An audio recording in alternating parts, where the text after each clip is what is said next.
Hello everyone, exam में आपका स्वागत है।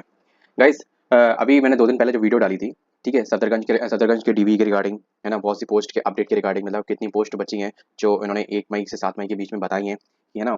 और नर्सिंग अटेंडेंट, एक्स-रे टेक्नीशियन, ठीक है, और 3 और पोस्ट की सबकी डीवी आ गए थे। तो मैंने लगभग डिटेल वीडियो मैंने सबकी बता दी थी, रूल्स रेगुलेशन सबके।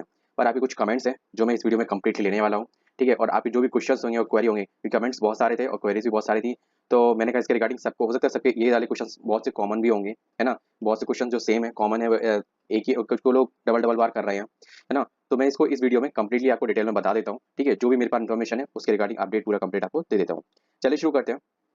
जैसे कि आप देख सकते हैं, यहाँ पे फर्स्ट ऑफ ऑल जो पहला कैंडिडेट नेक्स्ट मैच है, तो ये जो सब्सक्राइबर है इन्होंने कहा है कि sir L H M C का भी बता दो।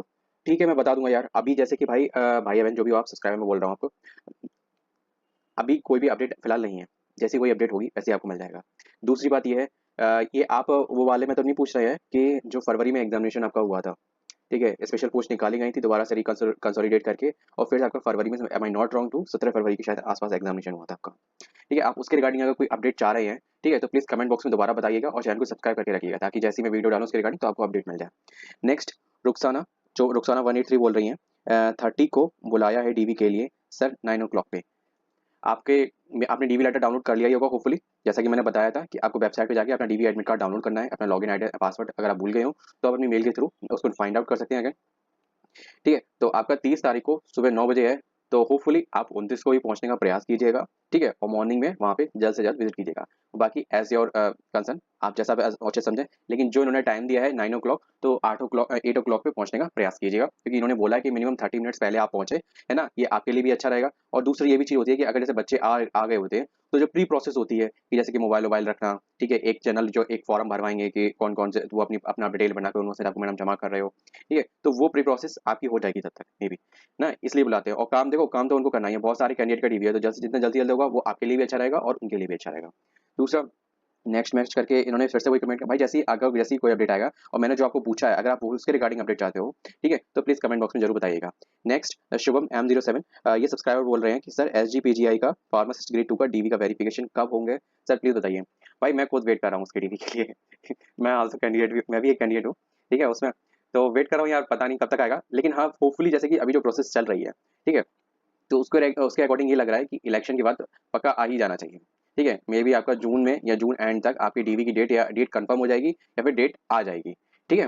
और जैसे ही अपडेट आती है मैं आपको बता ही दूंगा, क्योंकि भाई मैं खुद उसको रिव्यू कर रहा हूँ अपने लिए भी, मेरे कुछ फ्रेंड्स हैं, कलीग्स हैं, उनके लिए भी मैं कर रहा हूँ, तो मैं आपको भी बता दूंगा, है ना। प्लीज़ वीडियो चैनल सब्सक्राइब करके जरूर रहे, ताकि आपको अपडेट में भूल ना जाऊँ, आपको मिल ना पाए, ठीक है। ये ग्लोबल एजुकेशन करके बोल रहे हैं, I am unable to download this notification, kindly share the link, ठीक है। अगर आप नोटिफिकेशन को कौन से नोटिफिकेशन को डाउनलोड नहीं कर पा रहे हैं, देखो, या तो आप जो मैंने रिक्रूटमेंट जो शो किया है उसको नहीं कर पा रहे, तो मैं आपको एक चीज़ बता दूँ, जो भी मैंने वीडियो है लास्ट, ये 2-3 वीडियो जो भी हैं, ठीक है, इसमें मैंने नीचे अपना टेलीग्राम लिंक दिया गया। देखो, ये टेक्निकल इशू हो सकता है, साइट का टेक्निकल इशू हो सकता है, या फिर आपका जो प्रोसेस है डाउनलोड करने का वो भी चीज़ हो सकती है, क्योंकि मैंने भी किया था तो स्टार्टिंग में नहीं हो रहा था, पर मैंने फिर लैपी में किया सही से, ठीक है, और फिर मेरा लैपी में भी होने लगा, फोन में भी होने लगा, तो दैट इज टेक्निकल इशू। और अगर फिर भी अगर आपको इस इशू अगर फिर भी फेस हो रहा हो, तो आप टेलीग्राम लिंक पे जाइएगा, टेलीग्राम को चैनल को सब्सक्राइब कर लीजिएगा, और उसमें आपको ये इन्हीं वीडियो के आसपास लास्ट में अभी वही यही सारे नोटिफिकेशन पड़े हुए हैं, आप उसको इजीली आप डाउनलोड कर सकते हैं। मैंने इसीलिए डाल दिया क्योंकि साइट का इशू कभी भी हो सकता है, पर मैंने उसको डाउनलोड करके अपने अपने अकाउंट में डाल लिया है, तो फिर आप कभी भी मतलब अवेल कर सकते हो उसको, ठीक है। नेक्स्ट, डीवी शीट दी है, तो ये तो आप लोगों को, जैसे कि आपको डीवी जब एडमिट कार्ड डाउनलोड करेंगे ना, तो उसमें पता चल जाएगा आपको, ठीक है, कि डीवी शीट दी है कि नहीं है। और वैसे भी आपका डीवी शीट क्या, उसमें पूरा मतलब पूरा परफॉर्मा बन के आएगा डीवी एडमिट कार्ड में, ठीक है। और जो भी रिक्वायर्ड इंस्ट्रक्शंस है वो भी उसमें अटैच्ड होंगे। और अगर कोई फॉर्मल जो फॉर्म जैसे उसमें भरवाने को एक लाइन में दिया गया था, am I not exactly guess the line number, ठीक है, तो उसमें दिया गया था, तो उसमें एक डली आपकी इन्फॉर्मेशन डालनी थी कि आप कौन कौन से डॉक्यूमेंट ले जा रहे हो, कौन कौन से डॉक्यूमेंट आप सबमिट कर रहे हो, ठीक है। तो मे भी हो सकता है वो फॉर्म आपको आपको उसमें मिले, ठीक है। अगर नहीं मिलेगा तो आपको वहाँ जाके मिल जाएगा, और नहीं मिल जाएगा, और अगर आपकी डीवी लेटर में बोला है कि ऐसा कुछ डीवी शीट लेके जाना है, तो आप एक जो फॉर्मल आप बताना, तो मैं तो ये तो ऑनलाइन देख लूंगा, सर्च करूंगा, फिल्टर कर लूंगा, ठीक है, कहीं से अगर फॉर्मेट मिल जाए, नहीं तो आप खुद फिल्टर करके चेक कर लीजिएगा। नेक्स्ट, द शालू गौतम बोल रही है सर पैरामेडिकल काउंसिल का रजिस्ट्रेशन का क्या है। देखो, आपका, देखो, जो भी पोस्ट है, पैरामेडिकल हो चाहे मेडिकल हो, ठीक है, सभी में रजिस्ट्रेशन मैंडेटरी होता है, ठीक है। अगर आप फॉर्म भरने की लास्ट डेट तक, है ना, जो भी डेट रही मुझे एक्जैक्टली दिमाग में नहीं है, 10 तारीख को एग्जाम जरूर था, ठीक है, पर उससे इसकी जो भी एप्लीकेशन की लास्ट डेट जो रही होगी, अगर तब तक आपका रजिस्ट्रेशन नहीं आया है, तो आप आफ्टर सिलेक्शन आपका अगर डीवी लिस्ट में नाम है तो भी आपका नहीं होगा। ठीक है, ये क्लियर इंस्ट्रक्शंस थे, आप चाहें तो इसके नोटिफिकेशन में जाके भी आप चेक कर सकते हैं। विदाउट रजिस्ट्रेशन वैलिड नहीं है। नेक्स्ट, और अगर आपका जैसे कि आपने अप्लाई कर दिया था, ठीक है, मैं मानता हूँ जैसे कि अप्लाई कर दिया था, आया नहीं है, ठीक है, तो ये सारी चीज आप ये है कि जाने से पहले अपने जो आपकी जो काउंसिल है वहाँ पे जाके आप चेक कर सकते हो। ठीक है, उनसे रिक्वेस्ट कर सकते हो कि हमें जल्द से जल्द प्रोवाइड करें, और किसी भी तरीके की आप जुगाड़ लगा के जो आपको उचित समझे वो कर दो, क्योंकि वहाँ पे डॉक्यूमेंट रिप्रेजेंट करना पड़ेगा। दूसरा, आपके पास एक ऑप्शन ये है कि आप वहाँ जाओ, जब हम रजिस्ट्रेशन अप्लाई करते हैं तो हमें वो एक स्लिप देते हैं। ठीक है, उस स्लिप को आप, ये हो सकता है एज ए मतलब एज ए इन्फॉर्मेशन कि सर हमारे पास रजिस्ट्रेशन है, मैंने अप्लाई कर दिया है, पर वहाँ से अभी नहीं आया है। ठीक है, तो आपका जो कैंडिडेट है वो होल्ड पे हो सकता है। ये एक्सेप्शनल केस है, अगर वो आप कंसीडर करना चाहेंगे तो करेंगे, अगर कंसीडर नहीं करना चाहेंगे तो वो नहीं करेंगे, क्योंकि उन्होंने सीधा पहले ही नोटिफिकेशन दे दिया था कि हमें डॉक्यूमेंट चाहिए प्रॉपर, और जो भी आपका रजिस्ट्रेशन हो, एक्सपीरियंस हो, वो भी, और फॉर्म भरने की लास्ट डेट तक कंप्लीट हो जाना चाहिए। ठीक है, और उन्होंने कहा था कि जैसे कोई भी डॉक्यूमेंट आया नहीं है, ठीक है, मानते हैं अगर जैसे अप्लाई कर दिया था और आया नहीं है और अभी तक आ गया है तो आप जा सकते हो। ठीक है, क्योंकि मेन चीज़ है वहाँ पे उन्हें at the time of DV के टाइम आपके ओरिजिनल डॉक्यूमेंट चाहिए। तो आप ये एक रिक्वेस्ट कर सकते हो सकता है आपसे वो परफॉर्मर कहते हैं 10 रुपए के स्टैम्प पेपर पे नोटेरी वगैरह लिखवा के, है ना, आपको 1 वीक या 15 डेज या 1 मंथ, जो भी चीज़ वो आप, ये जो सिचुएशन है ना, ये ऑल इन ऑल उन पे डिपेंड करती है। ठीक है, कुछ केसेस में हुआ है, ठीक है, चंडीगढ़ में वैकेंसी निकली थी पैरामेडिकल की, ठीक है, तो वहाँ हुआ था। ठीक है, कुछ केसेस में हुआ था। ठीक है, लेकिन हर केसेस में पॉसिबल है वो, ये चीज़ मैं ज़रूरी नहीं कह सकता, तो मैं उसके रिगार्डिंग मैंने आपको रेफरेंस दिया है। नेक्स्ट, आदिल आदिल बोल रहे हैं, आदिल सब्सक्राइबर हमारे बोल रहे हैं कि सर एक वीडियो डीवी फॉर्म के लिए भी बना दे, क्या बोल रहे हो भाई, दे डीवी फॉर्म कैसे फिल करें, क्या मिस्टेक ना करें। देखो भाई, अपनी जो प्रॉपर उसका, अगर आपको ऐसा लग रहा है कि आप कोई मिस्टेक कर दोगे, फर्स्टली रिलैक्स हो जाओ और कॉन्फिडेंट रहो। भाई तुम डीवी तक पहुंचे हो, बहुत से लोग अभी जो रिजल्ट आया है उसमें लिस्ट में बॉटम में बिल्कुल एकदम नेक टू नेक पे जाके लास्ट पॉइंट पे रह गए, उनके बारे में सोचो। ठीक है, ये सोच के तुम्हें थोड़ा रिलैक्सेबल मिलेगा। दूसरा, अगर तुम्हें लग रहा है कि बाई मिस्टेक अगर तुम कोई चीज़ भरते हुए, डिटेल भरते हुए कोई गलती कर दोगे, तो अपने एक पेपर पे, ठीक है, उस सारी डिटेल को एक जगह लिख लो, जो जो तुम्हें डिटेल उसमें डीवी के जो मतलब जो फॉर्म निकला है उसके साथ साथ डीवी लेटर के साथ उसमें भरना है। ठीक है, वो सारी लिख लो एक जगह और फिर edge to edge copy paste कर दो, क्योंकि ऐसा होता है कि बहुत से लोग एकदम थोड़ा इनकॉन्फिडेंट, क्या वो चीज़ साइकोलॉजिकल नॉर्मल है। ठीक है, बहुत से लोगों के साथ होती है और बहुत से लोगों के साथ नहीं होती है, तो that is to be common, तो इस बात को ज़्यादा माइंड मत करना, है ना। और अगर कोई गलती अगर हो भी जाए ना, तो सीधा यार दूसरा प्रिंट आउट निकाल लेना, बस दोबारा भर लेना आराम से, जो भी करेक्शन उसको कट आउट करके दैट्स इट, एडिट कर लेना। इसका सीधा तरीका यही है कि आप एक कॉपी पे पहले लिख लो सारी डिटेल और फिर उसको कॉपी पेस्ट कर दो आपके ओरिजिनल फॉर्म पे। नेक्स्ट, कितने मार्क्स वाले सिलेक्शन हुआ है सर। ठीक है, ये देखो, ये कि उन्होंने अपना, देखो कितने मार्क्स वाले हुए, तो देखो इतनी ज़्यादा वैकेंसी थी नहीं, तो जो हाईएस्ट होंगे और उसमें के अकॉर्डिंग उन्होंने बुला लिए हैं, पोस्ट के अकॉर्डिंग मल्टीप्लाई करके 10 गुने 15 गुने जो भी चीज़ उन्होंने बुलाई है, तो ऐसे बुला लिए उन्होंने। तो जितना ऊपर वाले होंगे और जिनके सर्टिफिकेट्स में मार्कशीट में कोई भी इशू नहीं निकलेगा, तो वो टॉप वाले ही निकलेंगे, ज़्यादातर यही सिचुएशन है। लेकिन ये है कि अगर आपका डीवी आया है तो आप देने जरूर जाइएगा, मिस मत कीजिए, क्योंकि लक का पता नहीं होता यार। हो सकता है बहुत से लोग वहाँ प्रेजेंट ना हो, क्योंकि अभी बहुत सी वैकेंसी के डीवी हो चुके हैं, एम्स के हो चुके हैं डीवी। ठीक है, वो जनवरी में ही हो चुके थे, जनवरी फरवरी तक सबके खत्म हो गए थे। ठीक है, तो ईएसआईसी में अभी बहुत से लोगों का सिलेक्शन हो गया है ना। तो इसके लिए अभी जैसे कि तेलंगाना वालों का ईएसआईसी का मतलब डीवी आ चुका है और मतलब प्रोसेस भी हो चुका है उनका। तो इसलिए मतलब ये मत सोचना कि भाई हमारा तो इतने नंबर पे है, 10वें नंबर पे, 12वें नंबर पे या 20वें नंबर पे है, तो ऐसा कैसे हो पाएगा। कुछ भी नहीं पता भाई, है ना, भाई बहन जो भी हो। ठीक है, सब्सक्राइबर डॉक्टर डॉक्टर भावना मीना, फॉर्म फिल किए थे सर। ठीक है भाई, वैकेंसी कौन सी, आरएसटीसी। फॉर्म कब फिल किए थे, सॉरी फॉर इंटरप्शन। ठीक है, फॉर्म फिल कब किए थे, देखो ये जो आपकी वैकेंसी थी मैम, जो भी है भावना मीना, वो तब की नहीं थी। ये जब जब दिसंबर में वो जो आए थे ना, ये तभी के ही हैं, बट उन्होंने रीफिल्टर करके आपको वैकेंसी शो करी है, क्योंकि ऐसा होता है कि जरूरत पड़ने पे जैसे कि जो भी संस्था होती हैं, ये कॉन्ट्रैक्ट बेसिस पे या फिर जैसे कि ठेका बेसिस पे कुछ कैंडिडेट को ले लेती हैं। तो एट द टाइम प्रेजेंट में आपके पास कितनी, उनके पास कितनी वैकेंसी बची हैं। ठीक है, वो बढ़ गई हैं या घट गई हैं, बहुत से लोग रिटायर हो जाते हैं इस बीच। ठीक है, तो वो लगभग 6 मंथ का प्रोसेस हो गया, तो इस बीच में कोई भी रिटायर हो सकता है, कोई भी एक्सपायर हो सकता है, या फिर किसी का प्रमोशन हो सकता है या किसी का डिमोशन हो सकता है ना। डिमोशन तो वैसे बहुत कम होता है, प्रमोशन ही होता जाता है, अच्छी बात है। ठीक है, या फिर किसी को टेका भर्ती पे ले लिया जाता है, तो उसके रिगार्डिंग कुछ चीजें वैकेंसी में थोड़ा बहुत अप डाउन है। तो जो अप डाउन है, जो अपडेट है, वो मैंने 1 to 1 एक एक पोस्ट के रिकॉर्डिंग दोनों लिस्ट, 2 लिस्ट निकली थी, तो मैंने दोनों आपको बता दी। ठीक है, ये जो फॉरम थे, ये फॉरम वही अक्टूबर अक्टूबर नवंबर में ही भरे गए थे, और 10 दिसंबर को इसका एग्जामिनेशन हुआ था। ठीक है, चलते हैं मैं अपना नेक्स्ट। साइलेंट हार्ट बोल रहे हैं, नर्सिंग अटेंडेंट को तो दिखाए ही नहीं आपने। भाई मैंने आपको स्पेशली दूसरा पोस्ट पे बता दिया था, ठीक है, और नर्सिंग अटेंडेंट का पूरा आ चुका है। ठीक है, आप मेरी दूसरी वीडियो देख लीजिएगा। ठीक है। इसके साथ साथ लगभग मैंने 3 वीडियो अपलोड करी हैं, ठीक है। तो उसमें जिसमें कि लिखा है कि ऑल 3 पोस्ट वाली, उसमें नहीं है नर्सिंग अटेंडेंट। जिसमें ऑल 3 पोस्ट नहीं लिखा है, उस वाली वीडियो में नर्सिंग अटेंडेंट और जूनियर मेडिकल लैब टेक्नीशियन का है, ठीक है। 2 का है, डीवी रेट है। फटाफट से देख लो जाके। अगर आप मेरी अभी वीडियो देखो तो वीडियो यहीं पॉज़ छोड़ दो और फटाफट से जाओ उस वीडियो को देखो, अपने डॉक्यूमेंट देखो, अपने एडमिट कार्ड डाउनलोड करो, डीवी डाउनलोड करो, डीवी एडमिट कार्ड को, और जाओ फटाफट अपनी टिकट विकेट करो और भागो घर से। नेक्स्ट गाइस, आपके संजीत ओंडिया बोल रहे हैं कि हम कैसे चेक करें कि डीवी की लिस्ट में नेम है या कि नहीं। देखो, मैं एक चीज़ बता दूं, पहले मैंने सोचा था फिल्टर आउट करके ये चीज़ देख सकते हैं, बट डीवी की लिस्ट में आपका नाम नहीं है, ये आपको 1 टू 1 चेक करना ही पड़ेगा, ठीक है। अगर आपको लिस्ट नहीं मिल रही है तो उसके लिए परेशान होने की कोई दिक्कत नहीं है, डिस्क्रिप्शन में जाइएगा वीडियो के, ठीक है। जो मैं वीडियो बोल रहा हूँ उसमें भी डाल दूंगा अपने टेलीग्राम का लिंक, बट इस वीडियो के डिस्क्रिप्शन में नहीं जाइएगा, आपको टेलीग्राम का लिंक मिल जाएगा, आपको उसमें जाना, नर्सिंग अटेंडेंट और जो जूनियर मेडिकल एप्लीकेशन की आपको जो नोटिफिकेशन की लिस्ट मिलेगी, पहले आपको डिक्लेरेशन मिलेगी, गाइडलाइंस मिलेंगी, जो भी इंस्ट्रक्शन मैंने इस वीडियो में डिस्कस किए, ठीक है। उसके नीचे कंप्लीट सिलेक्टेड लिस्ट है जो उनको डीवी के लिए बुलाया गया है, ठीक है। होपफुली मैंने आपका डाउट क्लियर कर दिया होगा। नेक्स्ट चलते हैं, संदीप यादव बोल रहे हैं कि सर हॉस्पिटल अटेंडेंट में इंटरव्यू थोड़ी होगा, प्लीज टेल मी सर। देखो, आपकी पोस्ट के लिए अगर अगर इंटरव्यू होगा तो अगर उन्होंने बोला है तो होगा, वरना नहीं होगा। नेक्स्ट सब्सक्राइबर है संगीत कुंडिया, मैं सही पढ़ा भाई। सर ऐसा पीडीएफ कहाँ से डाउनलोड करें। देखो, पीडीएफ डाउनलोड करने का सिंपल तरीका है, मैंने वीडियो में बहुत बार हो चुका हूँ तो रिपीट ना हो जाए।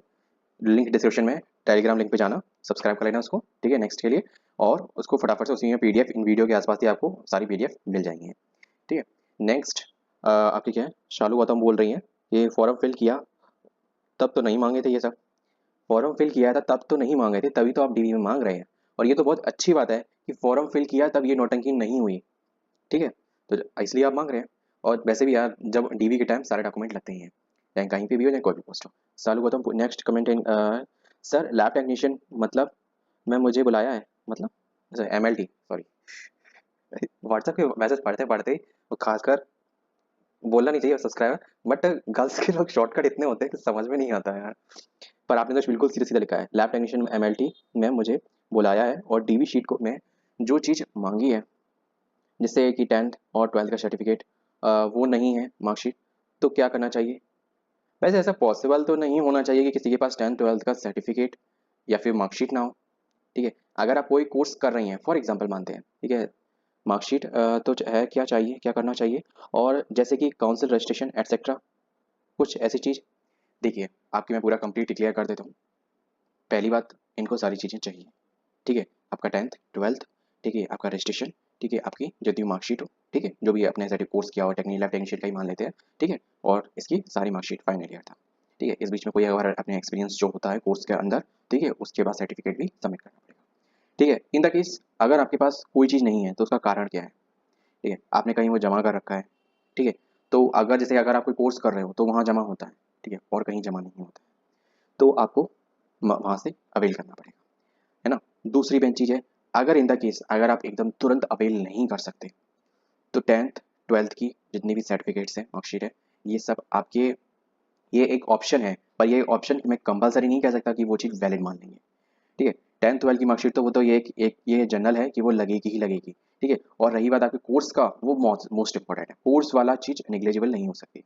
10th 12th में ये हो सकता है कि आपका, अगर आप सीबीएसई बोर्ड से किए हुए हैं, अगर मुझे ये नहीं पता कि यूपी बोर्ड वाला, वो मुझे डिजी लॉकर में सीबीएसई बोर्ड की मार्कशीट तो आती ही आती है, ठीक है। और अगर जैसे कि यूपी बोर्ड की आती है तो आप वहाँ से अपनी मार्कशीट को निकाल के वहाँ पे प्रेजेंट कर सकते हैं, ठीक है। बट ये कोई ज़रूरी नहीं है कि वो उस चीज़ को माने कि ना माने। दूसरी मेन चीज़ है, आपके पास फॉर एग्जांपल 10th 12th की मार्कशीट है, ठीक है, और सॉरी काउंसिल का रजिस्ट्रेशन नहीं है, ठीक है, और या फिर आपके पास कोई भी अपने जो भी आपने ग्रेजुएशन या फिर डिप्लोमा किया उसका सर्टिफिकेट नहीं है। सबसे बड़ी बात है, क्यों नहीं है। अगर आप कोई कोर्स कर रही हैं तो वो चीज़ एक बार को वैलिड हो सकती है और उस चीज़ के लिए आपको 1 वीक का टाइम दिया जा सकता है। और हाँ, इसके लिए आपने जब जैसे फॉर एग्जांपल कोई भी हायर स्टडीज़ आप कर रहे हो तो वहाँ सबमिट, मतलब कॉलेज में सबमिट होता है, तो वहाँ वो एक आपको रिसीविंग फॉर्म देते हैं कि हमारे पास ये सारे डॉक्यूमेंट हैं, ठीक है।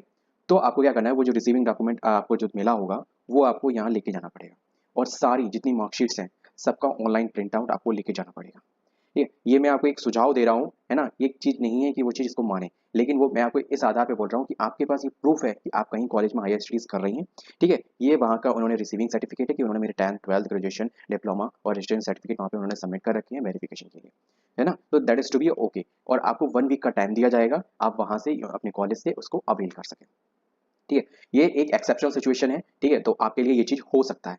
और आपको वहाँ लेके गया जाना है, जो आपके पास सर्टिफिकेट हो, चाहे 10th 12th का हो, चाहे रजिस्ट्रेशन का हो, चाहे ग्रेजुएशन का हो, वो लेके जाना। और जिसका भी नहीं है उसकी ऑनलाइन रिजल्ट, या फिर जैसे कि 10th 12th का तो डिजी लॉकर से आप निकालोगे, है ना, और काउंसिल का या फिर जो रजिस्ट्रेशन वगैरह या फिर एमएलटी का, ये सब आपको ऑनलाइन रिजल्ट या फिर ऑनलाइन अगर मार्कशीट डाउनलोड हो सकती है, ठीक है, तो वो लेके जाना। किसी भी तरीके का फॉर्ज डॉक्यूमेंट मत करना कि जिस तरीके से कि वो उस चीज़ को आपको रिजेक्ट कर सकें। जो भी चीज़ आपकी सिचुएशन है, रियल सिचुएशन को आप प्रेजेंट करोगे, वही चीज़ आपके लिए अच्छी रहेगी, ठीक है। और अगर फिर भी अगर आपको क्लैरिफिकेशन नहीं हुआ हो मेरी बात में, अगर कहीं कुछ मैंने छोड़ दिया हो, तो आप दोबारा फिर अपने डाउट को क्लियर करने के लिए कमेंट कर दीजिएगा, मैं आपको फिर से बता दूंगा, ठीक है। सर आपने लिस्ट कहाँ से निकाली है, प्लीज़ बता दीजिए। देखिए, मैंने लिस्ट निकाली थी, जो ऑफिशियल वेबसाइट है HLL करके, आप जाएंगे तो वहाँ पे जाके राइट साइड में कॉर्नर में आपको मिल जाएगा ऑप्शन, है ना, वहाँ से डाउनलोड करिए। फॉर एग्जाम्पल, अगर आपको ये सब तामझाम नहीं करना है, सिंपल तरीका ये है, आप डिस्क्रिप्शन में जाइएगा, टेलीग्राम लिंक पे आपको सारी लिस्ट PDF सब कुछ मिल जाएंगी। मैंने किसी में भी कुछ भी कोई लॉक कुछ भी नहीं लगा रखा, ठीक है। Sir please tell me the overall length that, Sarika बोल रही है। वैसे सारिका आपका नाम बहुत अच्छा है, बहुत कम लोगों का मैंने ऐसा नाम सुना है। ओवरऑल रैंक 252 है, और SC कैटेगरी से है सर, 38 से है। Any chance for waiting list में मुझको बुलाया जाएगा? देखो, चांस के लिए कुछ भी नहीं कह सकते। आपके ऊपर जो कैंडिडेट है, अगर उनके डॉक्यूमेंट में किसी भी तरीके का मिस इन्फॉर्मेशन या फिर कोई भी डॉक्यूमेंट एब्सेंट पाया जाता है, तो आपको बुलाया जा सकता है, ठीक है। क्योंकि एक पर्टिकुलर टाइम पीरियड दिया जाएगा उनको, 1 वीक से 15 डेज का या फिर 1 मंथ का, ठीक है। अगर इन द टाइम पीरियड वो अपने ओरिजिनल डॉक्यूमेंट रिप्रेजेंट नहीं कर पाते, ये चीज़ शालू जी आपके लिए भी लागू होती है। शालू बताओ, ठीक है। अगर आप वो जो टाइम पीरियड देते हैं, अगर 1 वीक, 15 डेज, 1 मंथ, जो भी टाइम पीरियड देते हैं वो, है ना, अगर उतने टाइम पीरियड में आप अपने डॉक्यूमेंट रिप्रेजेंट नहीं कर पाते हैं, तो आपका कैंडिडेट कैंसिल कर दिया जाएगा। दूसरी बात है, अगर आप कहीं जॉब कर रही हैं, तो प्लीज़ वहाँ से विड्रॉ मतलब अपना NOC जरूर दीजिएगा। क्योंकि अगर आपने ये चीज़ किया कि आप कहीं प्राइवेट में जॉब कर रहे हैं, वहाँ आपके डॉक्यूमेंट सबमिट हैं, तो फटाफट से वहाँ से निकलिएगा, जो भी सिक्योरिटी लगे वो दे दीजिएगा, और अपना NOC लेके अपने डॉक्यूमेंट ले लीजिएगा। ये अगर ऐसा कुछ होगा, तो आपका कैंडिडेट रिजेक्ट हो जाएगा। मैंने आपको जो केस बताया है, वो आपको तभी आपको रिलैक्सेशन मिल सकता है अगर आप हायर स्टडीज़ कर रहे हो, है ना, या फिर मैं ये कह रहा हूँ कोई और आप कोर्स कर रहे हो। फॉर एग्जांपल मान लेते हैं आप इस फील्ड से हैं, अगर घर वालों से ऐसे कह सुना के, या फिर घर वालों के प्रेशर में आके, या फिर आपकी मर्जी हो रही है कि मैं B.Ed करना चाह रही हूँ, है ना, या फिर कोई और जैसे कि BMS या फिर XYZ में जो भी कोर्स आपको मानता हो, ठीक है, आप कोई अल्टरनेटिव कोर्स करना चाह रहे हो, तो वहाँ लगा हुआ है, तो that is to be okay, है ना, कोई दिक्कत नहीं है। पर आपको एक ओरिजिनल डॉक्यूमेंट जो फॉर्मेट है आपको मिला है, आपको वो सबमिट करना पड़ेगा। प्लीज़ कोई भी ओरिजिनल डॉक्यूमेंट सबमिट करने से पहले, जो भी आपका जो मार्कशीट का है ना, कि इतने रिसीविंग है, अपने पास उसकी एक फ़ोन से या फिर स्कैनर से एक कलर्ड फ़ोटो निकलवा लेना, और उसकी फ़ोटो कॉपी तो अपने पास ज़रूर रखना, ठीक है। नेक्स्ट, क्योंकि आपके जो मार्कशीट, अगर जैसे उन्होंने कहा कि 7 दिन के अंदर दो, ठीक है, तो आपकी ये मार्कशीट आपकी ओरिजिनल यही जो स्लिप आप लेके जाओगे ना, उसी बेसिस पे निकलेगी। आप जैसे फोटो स्टेट लेके जाओगे तो नहीं देंगे वो, है ना, इस चीज़ का विशेष ध्यान रखना। नेक्स्ट हमारे सब्सक्राइबर हैं, ये बोल रहे हैं अनसु क्विक बॉय, ठीक है, 3109, भाई क्या मस्त नेम बनाते हो तुम लोग, कहाँ कहाँ सोच के, यही नहीं समझ में आता। मुझे कैसे पता चलेगा कि क्यों नहीं बुलाया मुझे? भाई सॉरी यार, मुझे नहीं पता। देखो, सीधी सी बात है, अगर फॉर मेरी रैंक 241 थी, फिर भी DV के लिए नहीं बुलाया। भाई ये तो दिल पे चोट लगने वाली बात हो गई। देखो ऐसा है, अब उन्होंने बुलाया क्यों नहीं बुलाया ये मुझे नहीं पता। आप अपने DV लिस्ट में देख लीजिए, अगर आपका जैसे कि ऐसा होता है ना कि जितनी वैकेंसी होती हैं, आपने देखा होगा कि मैंने वैकेंसी अपडेट इसी वजह से दिया था कि जो भी वैकेंसी में चेंजमेंट आ गया, उसी के मल्टीप्लिकेशन में एक 15 गुने या 20 गुने जो भी चीज़ कैंडिडेट उतने बुलाए गए हैं, ठीक है, तो उसी के आधार पर आपको बुलाया जाएगा। अब आप ये हो सकता है कि आपको सेकेंड लिस्ट में बुलाया जाए, ठीक है, तो आप अपने डॉक्यूमेंट वगैरह प्रिपेयर करके रखिएगा, माइंड मेकअप करके रखिएगा, और उदास मत होइए। आगे अगर आप किस पोस्ट से हैं, प्लीज़ कमेंट बॉक्स में बताइएगा भाई। अगर आप नर्सिंग डिपार्टमेंट से हैं ना, तो आपको तो परेशान होने की ज़रूरत ही नहीं है ना, क्योंकि अभी UPSC में ESIC में भर्ती निकल चुकी है, लगभग 1930। अभी SPGI लखनऊ में वैकेंसी आने वाली है मिनिमम 2000 से लेके 7000 के बीच में, नर्सिंग की मिनिमम 2000 आएंगी, ठीक है, 1900 2000 आएंगी ही आएंगी, और मैक्सिमम 7000 तक आएंगी, इससे ज़्यादा नहीं हो सकती, क्योंकि ये मैक्स है उसका रिक्रूटमेंट, ठीक है, इससे ज़्यादा नहीं उनको वो कर सकता। तो आप वेट कीजिएगा, अपनी प्रिपरेशन होकर रखिएगा, आपको मौके बहुत अच्छे मिलने वाले हैं, ठीक है। और नर्सिंग का तो एरा चल रहा है, मैं हमेशा हर वीडियो में लगभग 1-2 वीडियो में जरूर बोलता हूँ कि नर्सिंग का एरा चल रहा है। जो इस टाइम जोन में नहीं लग पाया, ठीक है, प्लीज़ प्रयास कर लो, पक्का लग जाओगे। नेक्स्ट भाई, ये तो कौन सी कैटेगरी से, अच्छा ये तो कमेंट चल रहे हैं आपस में, ठीक है, चलो आप लोग पर्सनल बात कीजिए। नेक्स्ट नर्सिंग अटेंडेंट वाली का क्या हुआ? भाई मैंने आपको बता दिया, अच्छा आपने चेक कर लिया होगा होपफुली। नेक्स्ट गणेश, चलो ये यहाँ पे मेरे कमेंट सारे खत्म हो गए, ठीक है, ये थोड़े 10 दिन पुराने कमेंट है। कोई sample question paper, Ganesh ji बोल रहे हैं, भाई अगर होगा तो मैं आपको जरूर भेज दूंगा, ओल्ड भेज दूंगा, सैंपल क्यों, ओल्ड भेज दूंगा, ठीक है, प्रीवियस ईयर वाला, ठीक है। टायर 2 में कितने क्वेश्चन आएंगे, ठीक है। देखो, ये सारे क्वेश्चंस आपके क्वेश्चंस करने कमेंट में करने की ज़रूरत नहीं है, आप वीडियो को दोबारा देख लोगे, आपके सारे डाउट क्लियर हो जाएंगे। हम लोग क्या करते हैं कि वीडियो को एक तो फास्ट फॉरवर्ड में देखते हैं और दूसरा थोड़ा फॉरवर्ड कर देते हैं, स्किप कर देते हैं। उसी में ही यही जो क्वेश्चंस होते हैं ना आपके, वही इन्फॉर्मेशन चली आती है।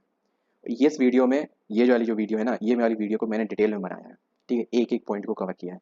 अगर फिर भी मेरे से कोई मिस्टेक हो गई हो तो आप कमेंट में दोबारा पूछ लीजिएगा। नेक्स्ट, द सूरज भारद्वाज बोले कि टायर 2 एंड टायर 3 के बीच कितना कुछ टाइम मिलेगा भाई साहब। ठीक है, देखिए सूरज भारद्वाज भाई साहब, कितना कुछ टाइम मिलेगा ये कुछ नहीं कह सकते। ठीक है, ये डिपेंड करेगा कितने कैंडिडेट हैं, है ना, और कितने कैंडिडेट टायर 2 से टायर 3 के लिए पहुंचेंगे और कितने कैंडिडेट सिलेक्टेड होकर टायर 2 में आएंगे। ठीक है, the overall at the depend upon on candidate. तो इसमें नहीं कुछ कह सकते। और रही बात, अगर इस बीच में अगर जैसे कि ये दोनों चीज़ें एक दिन में हुई, अगर मैं गलत नहीं हूँ तो इसमें 2 टायर एक दिन में ही होंगे, तो वो चीज़ ये हो सकता है, तो आपको आधे से 1 घंटे का टाइम दिया जाएगा और उस बात को मैंने इस वीडियो में डिटेल में बताया है। आपको कमेंट करने की ज़रूरत नहीं, वीडियो को दोबारा देखने की ज़रूरत है बस, है ना। नेक्स्ट चलते हैं, सुषमा रेन ये क्या बोल रहे हैं, सर JJA के प्रैक्टिस पेपर या PYQ। बिल्कुल भाई, जैसे ही अगर कुछ अवेलेबल होगा मैं आपको प्रोवाइड कर दूँगा। ठीक है, नेक्स्ट, द प्रिया कुमारी बोल रही हैं PDF तो शेयर कर दो आप। कौन सा PDF? मैंने सारे PDF इस वीडियो की डिस्क्रिप्शन में और इसमें जो टेलीग्राम लिंक है उसमें सारी PDF पंच है। ठीक है, अगर आपको टेलीग्राम में सर्च करना सीधा सीधा ESIC पैरामेडिकल, और जो भी पार्ट 1 2 3 4 आपने पार्ट 2 में अगर आपका है, ठीक है, क्योंकि स्टेट वाइज मैंने इसमें बताया था आपको। ठीक है, जैसे आते जा रहे थे वैसे ही मैं आपको बताते जा रहा था, है ना। तो उसमें जाके आप बस सर्च करो, उसी के आसपास आपको PDF मिल जाएगी। ठीक है, नेक्स्ट आपके क्या है, थोड़े बहुत कमेंट और लूँगा बस। ये सारे कमेंट लगभग मैंने या तो किसी ने रिप्लाई कर रखा है, काफ़ी पुरानी है, 2 वीक्स पुरानी है। Can you please tell me the Delhi NCR का DV for the post of pharmacist की डेट कब तक डिक्लेयर हो सकती है? भाई, मैंने अभी जस्ट जस्ट 2 मिनट पहले, इस वीडियो को शुरुआत करने से पहले ही अभी ESIC की वेबसाइट रिव्यू करी है। अभी फिलहाल वहाँ पे कोई भी अपडेट नहीं है। तेलंगाना का जरूर आ चुका है, तो वो उसकी मैंने वीडियो बना दी है। तो आप चैनल से कनेक्टेड रहिए, आपको जैसी ही इन्फॉर्मेशन आती है आपको मैं बता दूंगा। Kalyan Paul. Next, Kaushal Gautam, the selected candidate के पास CBT एग्जाम वाला एडमिट कार्ड ना हो तो चलेगा क्या? देखो, कुछ कैंडिडेट जिनका DV होके आया है पहले, जो जो हो चुका है सत्तरगंज वाले में जिनका DV, ठीक है, वो बोल रहे हैं कि एडमिट कार्ड का वहाँ पे नहीं बोला जा रहा है। ठीक है, बट अगर उन्होंने बोला है तो आपके पास होना चाहिए, क्योंकि एम आई नॉट रॉन्ग, उस पर कुछ वो स्टैंप लगाते हैं। और अगर आपके जो एडमिट कार्ड में कोई स्टैंप नहीं है तो उसको, एडमिट कार्ड को आपके पास PDF फॉर्म में होगा ही, उसको डाउनलोड कर लीजिएगा और उसको ले जाइएगा। ठीक है, ये एक सिंपल सा तरीका बताता हूँ। बस इसको डिस्क्लोज मत करना किसी को, है ना। मैं कुछ आपको ये नहीं कह रहा हूँ, कुछ भी इलीगल करने के लिए नहीं कह रहा हूँ, बस आपको एक तरीका बता रहा हूँ। पर कैसे करना है, कहते कहते हैं ना, नकल करने के लिए भी अकल की ज़रूरत होती है। अब वो आप पे डिपेंडेंट है, मैं आपसे कुछ भी गलत करेंगे। जिनका एडमिट कार्ड सेंटर पर जमा हो गया था, वो एग्ज़ाम एडमिट कार्ड कैसे ले जाएंगे? वैसे एम आई नॉट रॉन्ग, किसी का एडमिट कार्ड सेंटर पर जमा नहीं हुआ था, मैंने पेपर दिया था भाई, मेरा तो नहीं हुआ। अब भाई अगर मैं, फॉर एग्जाम्पल मैं मान लेता हूँ किसी का एडमिट कार्ड सेंटर पे जमा हो गया था, ठीक है, तो फिर देखो, अगर ऐसा है, अगर ऐसा उन्होंने किया होगा तो वो एडमिट कार्ड नहीं मांगते। दूसरी बात, अगर फॉर एग्जाम्पल ऐसा है भी, तो आपको जो अपना एडमिट कार्ड प्रिंट आउट कर लेना है। ठीक है, आपके पास PDF फॉर्म में कहीं ना कहीं तो होगा, आपने प्रिंटर वाले को दिया होगा, साइबर कैफे वाले को दिया होगा, उससे लिया होगा। ठीक है, तो एडमिट कार्ड आपने डाउनलोड किया ही होगा, कहीं ना कहीं PDF फॉर्म में होगा। जाइए फटाफट से चेक करिए, 10 दिसंबर से लेकर 5 दिसंबर से लेकर 10 दिसंबर के बीच में ही डाउनलोड किया होगा, तो कितना देर लगेगी सर्च करने में? 5 दिन का डेटा सर्च करने में अपने फ़ोन का। फिल्टर करो, PDF निकालो, ले जाओ।